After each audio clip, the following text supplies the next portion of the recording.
কারণ মঈনুদ্দিন ফখরুদ্দিন সরকারের সেই যে সামরিক ছায়া সরকার, সেই সময় উনি যেভাবে নিবেদিত প্রাণ থেকে ওনার নেতার কন্যা আজকের মাননীয় প্রধানমন্ত্রীকে রক্ষা করেছেন, দলকে পুনর্গঠিত করার চেষ্টা করেছেন, এবং বাংলাদেশের রাজনীতি সত্যিকার অর্থে আবার প্রকৃত রাজনীতিবিদদের কাছে ফেরত আনার জন্য অবিরাম প্রচেষ্টা চালিয়েছেন, এরকম উদাহরণ কিন্তু খুব কম। বিএনপির মধ্যে খন্দকার দেলোয়ার হোসেন ছিলেন, আওয়ামী লীগের মধ্যে উনি ছিলেন উল্লেখযোগ্যদের মধ্যে, আরো অনেকে ছিলেন। তো সেদিক থেকে কিন্তু ওনাকে অবশ্যই সালাম দিতে হয় যে প্রাতিষ্ঠানিক রাজনীতি এবং রাজনীতিবিদরাই পরিচালিত করবে, ভুল ত্রুটি সেখান থেকেই সংশোধিত হবে, এই ধারাটাকে উনি বহমান রাখার জন্য সারা জীবন সংগ্রাম করে গেছেন। স্যার, আপনার কাছে একটু আসতে চাই। প্রত্যেক মানুষের জীবনে অনেক বিতর্কিত দিক থাকে, ভালো মন্দ দুটো দিকই থাকে। আবার কাউকে দিয়ে পরিস্থিতির কারণে অনেক বিতর্কিত পদক্ষেপ নিতে হয়, যেমনটি রাজনৈতিক দৃষ্টিকোণ থেকে আলাল ভাই বলেছেন। আমি একটু ভিন্ন প্রশ্ন করতে চাই, সেটি হচ্ছে জিল্লুর রহমানের জীবনের যে দিকগুলো ভালো, আপনি খুব সংক্ষেপে যে দিকগুলো এখনকার রাজনৈতিক প্রেক্ষাপটে উভয় দলের জন্য বা উভয় জোটের জন্য সব রাজনীতিবিদদের গ্রহণ করা উচিত, তার জীবনের এরকম ভালো কি কি দিক আছে বলে আপনি যেমন মনে করেন? একটা কথা তো বলাই যায় যে খুব ধৈর্য, নরম প্রকৃতির একজন মানুষ, যিনি সনাতন আওয়ামী লীগের নেতৃত্বে যেভাবে তারা কথা বলতেন অ্যারোগেন্ট ভাবে, উনি কখনো অ্যারোগেন্ট ছিলেন না। আমি তাকে অনেকবার দেখেছি টেলিভিশনের পর্দায় বক্তৃতা দিতে, কিন্তু কখনো তাকে খুব উদ্ধত্ত সহকারে, কঠিন সহকারে কখনো আমি তাকে দেখিনি। তার মধ্যে যে গুণটা আমাকে অ্যাট্রাক্ট করে সেটি হচ্ছে একটি পিতৃসুলভ একজন মানুষ, যার কাছে আমাদের অনেক সময় মনে হয়েছে যে মানুষ যখন একটা সমস্যায় পড়ে তখন তো মানুষ বাবার কাছেই যায়। সেরকম একটা বাবার মতো মানুষ, যিনি অত্যন্ত ধীর প্রকৃতির, নম্র প্রকৃতির একজন মানুষ, যিনি একটা মানুষকে একটা ছায়া দিতে পারবেন, সেই মানুষটা চলে গেলেন। আরেকটা জিনিস যেটা আমি অবশ্যই বলতে চাই, যেটা আমি আলাল সাহেবের সাথে একমত, যে দলের প্রতি একটা রাজনীতিবিদ হিসাবে তিনি কখনো বিচ্যুত হননি। তার রাজনীতি নিয়ে তিনি একটা যা রাজনীতি ধারণ করেছেন এবং মৃত্যুর আগ পর্যন্ত সেই একটা রাজনীতিই তিনি করে গেছেন। এবং 11 সময় মঈনুদ্দিন ফখরুদ্দিনের সময় অনেকে, আমাদের রাজনীতিবিদদের মধ্যে অনেকে বিভ্রান্তিতে ভুগেছেন, অনেকে বিভ্রান্ত হয়েছেন, কিন্তু উনি এককভাবে তার দলের প্রতি, তার নেতৃত্বের প্রতি তিনি একক ছিলেন, তিনি অবিচল ছিলেন, তিনি কখনো বিচ্যুত হননি। তার দলের কিন্তু আরো অনেক লোকজন, তার কাছাকাছি অনেক লোকজন বিচ্যুত হয়েছিলেন, যাদেরকে আমরা সংস্কারবাদী হিসেবে পরবর্তী ক্ষেত্রে আমরা দেখেছি, কিন্তু উনি কিন্তু এই দলে পা বাড়াননি। তিনি অবিচল, তার দল, তার নীতি এবং তার যে নেতৃত্ব, তার দলীয় নেতৃত্ব, সেই নেতৃত্বের প্রতি তিনি আস্থাশীল ছিলেন। আমি মনে করি এটাই একটা রাজনীতিবিদদের দৃষ্টান্ত হওয়া উচিত, যাতে করে মানুষ, পরবর্তী প্রজন্মের রাজনীতিবিদরা এটা ধারণ করবেন, তার কাছ থেকে শিখবেন, তাকে অনুসরণ করবেন, তাকে একটা সিম্বল হিসেবে রাখবেন। এখন ভারপ্রাপ্ত প্রেসিডেন্ট হিসেবে যিনি দায়িত্ব পালন করবেন, তার কাছে সব থেকে বড় চ্যালেঞ্জ বা বড় করণীয় তার এই বর্তমান জিল্লুর রহমানের অনুপস্থিতিতে কি হবে? আমি রাষ্ট্রবিজ্ঞানের ছাত্র হিসেবে যেটা দেখি, এটা ক্লিয়ার, স্পষ্ট। আপনাকে একটা লিডারশিপ ভূমিকা আপনাকে নিতে হবে। যিনি এখন স্পিকার দায়িত্ব নিয়েছেন, তাকে বিরোধী দলের আস্থা অর্জন করতে হবে। আহ, এই আহ, আস্থাটা হতে পারে শুধুমাত্র তিনি সউদ্যোগে যদি একটি সংলাপের আহ্বান করেন। জি আলাল ভাই, আপনার কাছে ঠিক এই পয়েন্টটিতে আমি আসতে চাই। যিনি ভারপ্রাপ্ত প্রেসিডেন্টের দায়িত্ব পালন করবেন এখন, স্পিকার অ্যাডভোকেট আব্দুল হামিদ, তো তার কাছ থেকে বিরোধী দলের একজন নেতা হিসেবে বা বিরোধী দলের একজন হিসেবে আপনারা কি প্রত্যাশা করেন? আমি এই প্রসঙ্গে আপনাকে বলি যে যিনি বর্তমানে ভারপ্রাপ্ত রাষ্ট্রপতি হিসেবে অথবা দায়িত্বপ্রাপ্ত রাষ্ট্রপতি হিসেবে দায়িত্ব গ্রহণ করেছেন ইতিমধ্যেই, স্পিকার অ্যাডভোকেট আব্দুল হামিদ সাহেব, উনি অত্যন্ত একজন সদালাপী এবং সজ্জন ব্যক্তিত্ব আমরা জানি, এবং উনি কোনো কোনো ক্ষেত্রে খুবই স্পষ্টবাদী। জাতীয় সংসদেও আমরা বিভিন্ন জায়গায় বিভিন্ন সময় দেখেছি, বিভিন্ন ফোরামেও দেখেছি।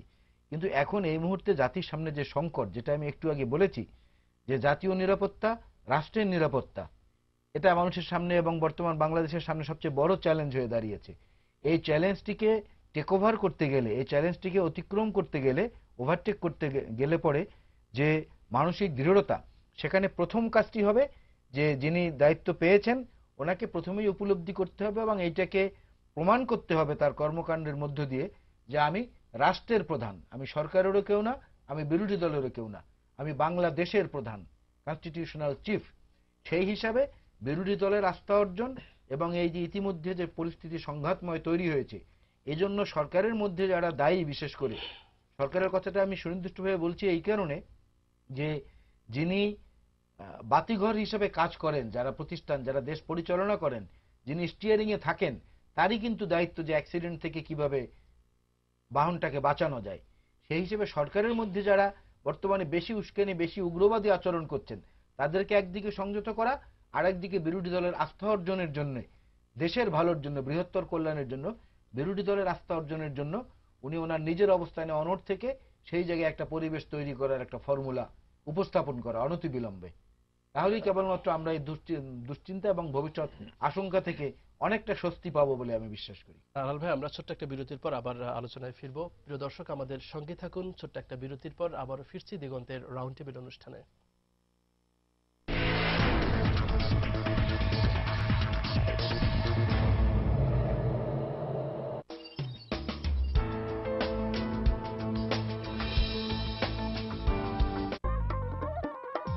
সস্তা মানের পাইপ লাগিয়ে বাড়িটার 12টা বাঁচিয়েছো।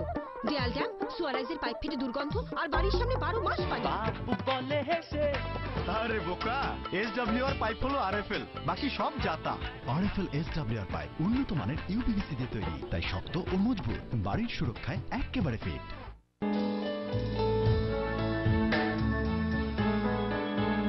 সেরা জাতের টমেটো থেকে ভ্যাকুয়াম এভাপোরেশন পদ্ধতিতে তৈরি প্রাণ হট টমেটো সস।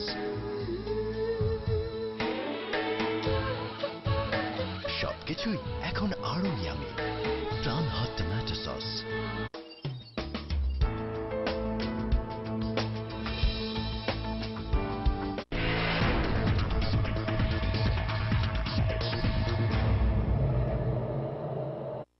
বিরতির পর আরেকবার স্বাগত জানাচ্ছি দিগন্ত রাউন্ড টেবিল অনুষ্ঠানে।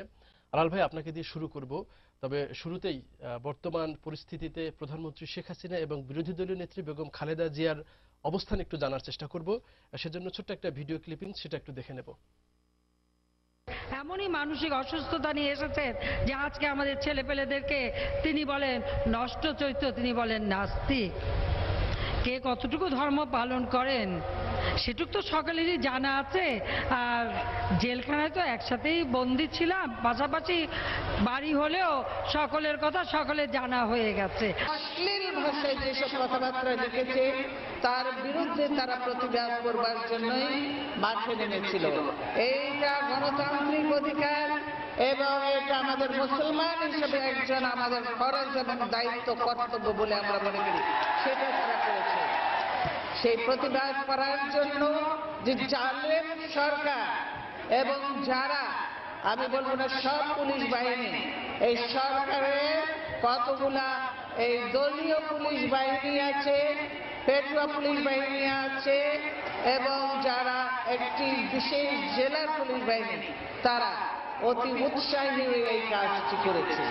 এই সরকারকে পদত্যাগ করতে হবে, ক্ষমতা থেকে বিদায় দিতে হবে। সেই জন্য আমাদেরকে আরো জোরে আন্দোলন করতে হবে। হয়তো আরো কিছু প্রাণহানি হবে, ক্ষতি হবে আমাদের, কিন্তু দেশ রক্ষা করবার জন্য, মানুষের জীবন বাঁচানোর জন্য আমাদেরকে সেই ক্ষতি মেনেই আমাদের রাস্তায় নামতে হবে। তিনি কিভাবে মানুষের রক্ত চান, তিনি কিভাবে বলেন যে আরো প্রাণহানি ঘটবে, কার জন্য? ওই যুদ্ধাপরাধীদের রক্ষা করার জন্য, জামাত ইসলামীকে রক্ষা করার জন্য, ওই যুদ্ধাপরাধীদের বিচারের হাত থেকে রক্ষার জন্য তিনি মানুষের জীবন নেবেন। অনেক জীবন তো নিয়েছেন, আপনি নিয়েছেন, আপনার স্বামী নিয়েছে। 170 জন মানুষকে বাংলাদেশে হত্যা করেছেন আপনারা, আলেম ওলামা সহ সবকে 170 জন মানুষকে হত্যা করেছে। এই যে গণহারে গণহত্যা করেছে, এর বিচার হবে না? অবশ্যই হবে। এর জন্য ট্রাইব্যুনাল হবে এবং সেইখানে 1 নম্বরের হুকুম ছাড়া কিন্তু কোনো কিছুই নড়ে না। আমরা যেমন আল্লাহর হুকুম ছাড়া একটা পাতাও নড়ে না, প্রশাসনে সেমনি 1 নম্বরের হুকুম ছাড়া কিছু হয় না।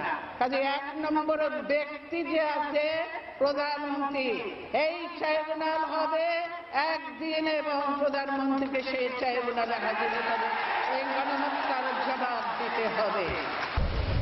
মানুষের রক্ত নেওয়া এটা ওনাদের চরিত্র, তাই উনি আরো রক্ত চান। রক্ত চান কেন? রক্ত চান একটাই কারণে, যিনি রক্ত দিয়ে ক্ষমতায় যাবেন, রক্ত নিয়ে বাংলাদেশকে ধ্বংস করে উনি মসনদে বসবেন, গদিতে বসবেন। বৈশ্বজিৎ নন্দীকে যে হত্যা করলো এই আওয়ামী লীগের লোকজন, কই তাদের একজনকেও ধরে নেই। তা আমি তার বাড়িতে গিয়েছিলাম, তার বাবা মা বলেছে আওয়ামী লীগের লোকজন তাকে কুপিয়ে কুপিয়ে হত্যা করেছে, হসপিটালে গেছে, তাকে চিকিৎসা দেয় নাই, বিনা চিকিৎসায় রক্তপাত হতে হতে সে মারা গেছে। তারপরে পত্রিকায় লিখেছে নারায়ণগঞ্জের তৌকির ছেলেটা, এই ছোট্ট ছেলেটা কেন সেখানে এই যে আইভি কাজ করেছিল ইলেকশন হিসেবে, সেই জন্য এই ছোট্ট ছেলেটাকে শামীম ওসমান ওই এলাকার গডফাদার আওয়ামী লীগের সে নেতা, তিনি তাকে হত্যা করেছে। এখন পর্যন্ত সে বাইরে কেন, তাকে কেন গ্রেফতার করা হয় না? আলাল ভাই, আমরা সাধারণত নিউজে খুব সংক্ষিপ্ত আকারেই দেখার সুযোগ পাই, এই জন্য একটু বড় আকারেই আমরা ডিবেট আকারে দিলাম। তো এখানে